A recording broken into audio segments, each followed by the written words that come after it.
नमस्कार। Before pin dot in से मैं महेश शर्मा। भाजपा छोड़ के बसपा, सपा और कांग्रेस, इन तीनों पार्टियों की नजर मुस्लिम वोटर पर है। बीच बीच में ओवैसी आकर के सबके समीकरण प्रभावित करने लगते हैं।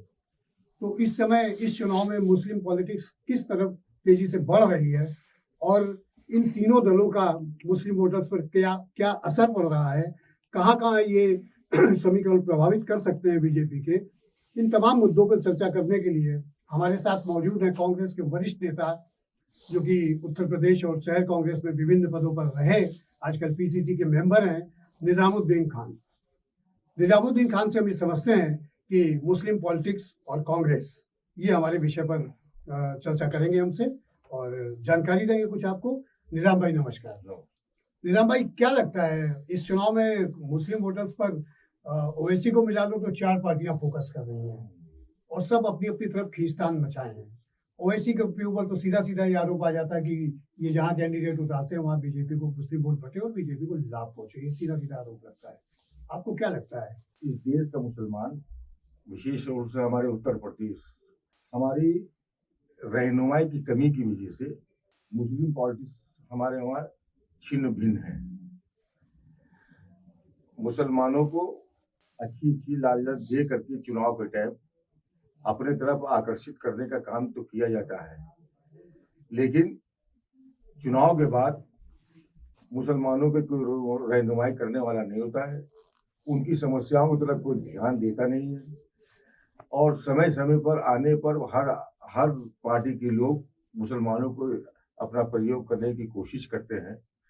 हम आपको एक बार याद दिला देना चाहते हैं कि जहाँ तक कांग्रेस की बात है, 1947 को मुल्क की आज़ादी के बाद हमेशा कांग्रेस की तरफ मुसलमानों का रुझान रहा, लेकिन बीच में जब 1992 के अंदर बाबरी मस्जिद और राम जन्मभूमि का मसला आया, उस वक्त जब बाबरी मस्जिद शहीद की गई तो इस मुल्क के मुसलमानों ने ये सोचा, महेश भैया, कि अब हमारा कोई रहनुमा नहीं है इस देश के अंदर और हमारे साथ में जुल्म हुआ, इसलिए मुसलमानों ने अपना रुझान कांग्रेस की तरफ से हटा करके विभिन्न पार्टियों की तरफ अपना ध्यान आकर्षित क्षेत्रीय दलों की तरफ खींचा लोगों ने।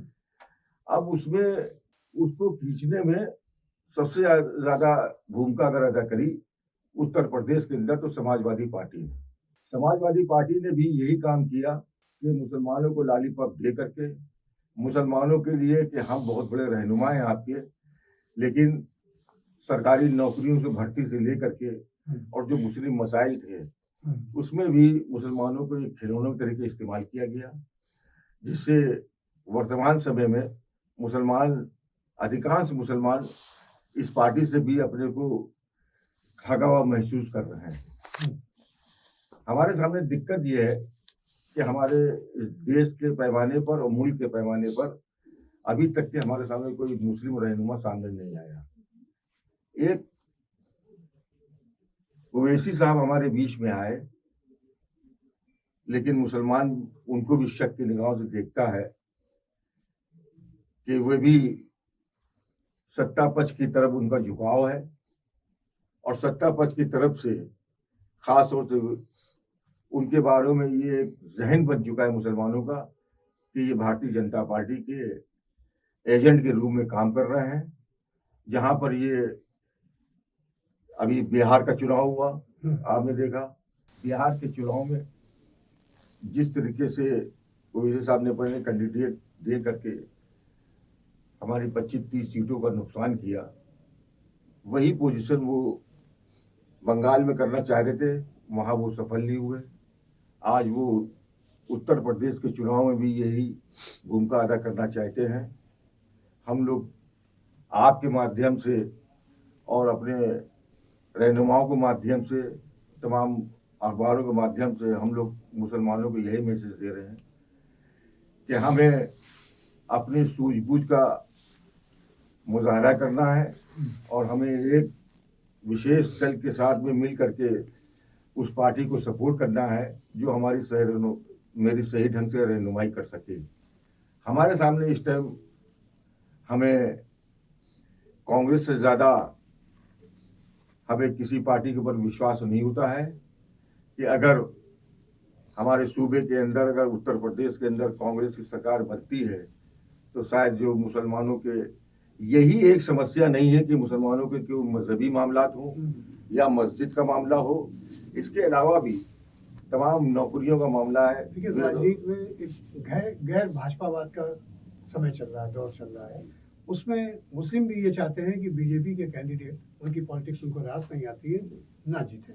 इसके लिए जो भी जिताऊ पार्टी है उसको सपोर्ट करें। ऐसे में आप जहाँ रहते हैं, जिस शहर में, वहाँ की एक सीट है सीसामऊ विधानसभा क्षेत्र जी, वहाँ से फिर कांग्रेस ने मुस्लिम कैंडिडेट क्यों फील्ड करा दिया, जबकि वहाँ से पिछले करीब लगभग 3 या 4 इलेक्शन समाजवादी पार्टी के मुस्लिम प्रत्याशी जीतते रहे। हम लोगों ने बहुत कोशिश करी कि यहाँ पे मुस्लिम कैंडिडेट न दिया जाए कांग्रेस का। नहीं, आपको लगता है कि मुस्लिम कैंडिडेट कांग्रेस ने दे करके बीजेपी को मजबूत किया सीसामऊ क्षेत्र में? आपको ऐसा लगता है? हम बिल्कुल ये स्पष्ट तौर से कहना चाहते हैं कि मुस्लिम कैंडिडेट दे करके यहाँ पे भारतीय जनता पार्टी को जो है एकदम फ्री छोड़ दिया गया है। तो आपके नेताओं ने क्या कुछ अंडर टेबल डील की है बीजेपी के नेताओं से, चाहे वो लोकल के नेता हो, चाहे वो प्रदेश के हो, चाहे वो देश के हो? नहीं, इसके बारे में तो जानकारी नहीं है, लेकिन कांग्रेस के अंदर भी एक आशंका तो है। आशंका है।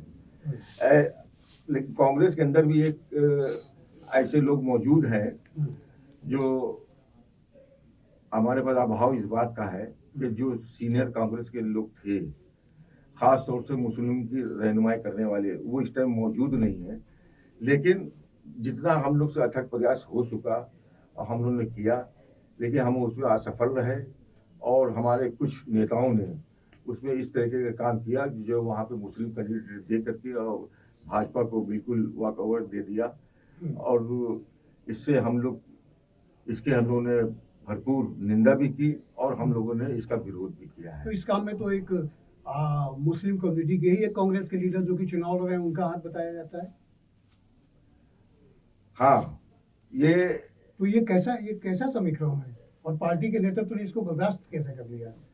जब तक के इस सूबे की, इस देश की जनता की भलाई के लिए काम करने की नीयत होगी, तब तक तो मामला ठीक रहेंगे। जब नेता अपनी स्वार्थी राजनीति करने लगेंगे कि हम ऐसा कर दें तो हम इस कानपुर के अंदर हम अपने को नेता साबित कर देंगे, ये उसका अभाव हुआ है हमारे सामने। और लोगों ने अपनी मनमानी चलाने की कोशिश करी, क्योंकि वो पावर में थे और उन्हीं ने जो है इस तरीके का डिसीजन करा दिया, जिससे आम कांग्रेस के कार्यकर्ता और खास तौर से मुसलमानों के अंदर एक बेचैनी है। आपने एक रहनुमाई वाली बात कही कि इस समय कांग्रेस से कोई भी मुस्लिम कम्युनिटी की रहनुमाई करने वाला लीडर नहीं है। तो ये जो गैप हुआ है, तो ये इसको फुलफिल करने के लिए आपके लोगों के भीतर से कोई लीडरशिप क्यों नहीं उभरती है? क्या उसको उभरने नहीं दिया जाता है?